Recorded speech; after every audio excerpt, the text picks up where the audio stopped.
What if I told you that the breaking point you fear so much is not where your story ends, but where it truly begins? What if I told you that the moments you hate most, the ones where life drags you to your knees and laughs at your weakness, are not punishments but invitations? Invitations into the fire that shapes ordinary men into legends, into the crucible where weakness dies and strength is born. You might shake your head and insist that suffering only destroys, but listen closely, because buried in every storm is a lesson waiting for the one stubborn enough to survive it. This is the story of Darius, a man who once begged for his pain to stop, only to realize one day that the very pain he cursed was the architect of his destiny. Darius had never known luxury.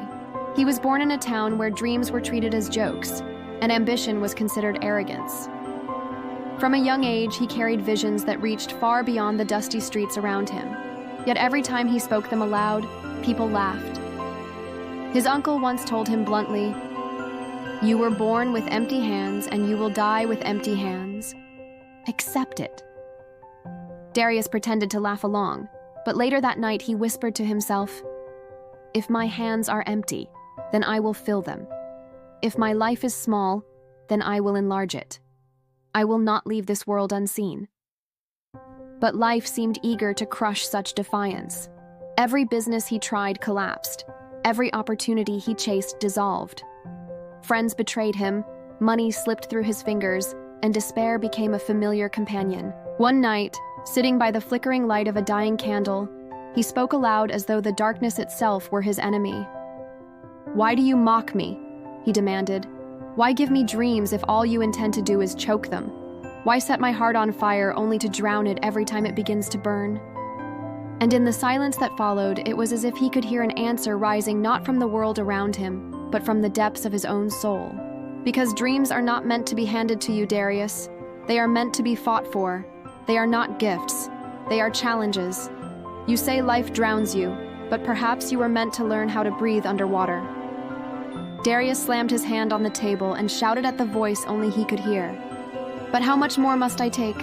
How many times must I fail before I am allowed to stand? How many times must I bleed before the wounds stop?"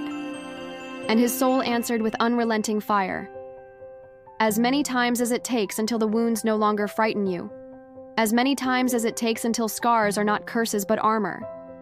When you stop fearing failure, failure will lose its power over you." The following morning, he rose from his bed not with joy, but with grim resolve. He began again, slower this time, wiser, determined to endure. He trained his body, strengthened his mind, and worked with discipline that shocked those around him.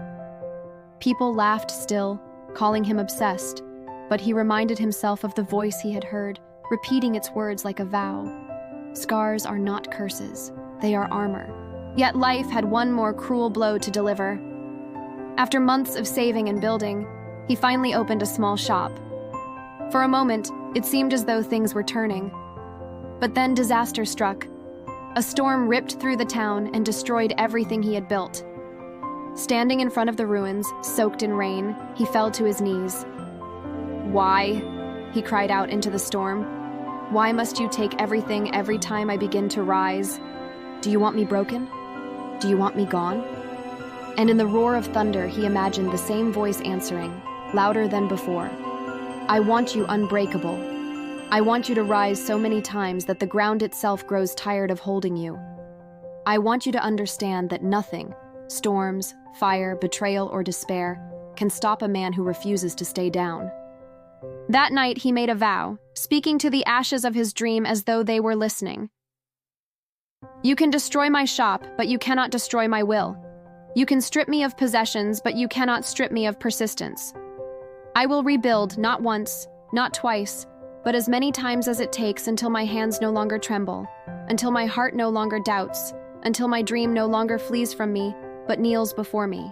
From then on, Darius became a different man. He worked with a focus that frightened his rivals and inspired his neighbors. He rebuilt his shop, and when it failed, he built it again. He faced ridicule, sabotage, and countless obstacles, but he carried them as though they were weights designed to strengthen him. Slowly, success came. Customers returned, opportunities opened, and his name, once mocked, began to carry respect.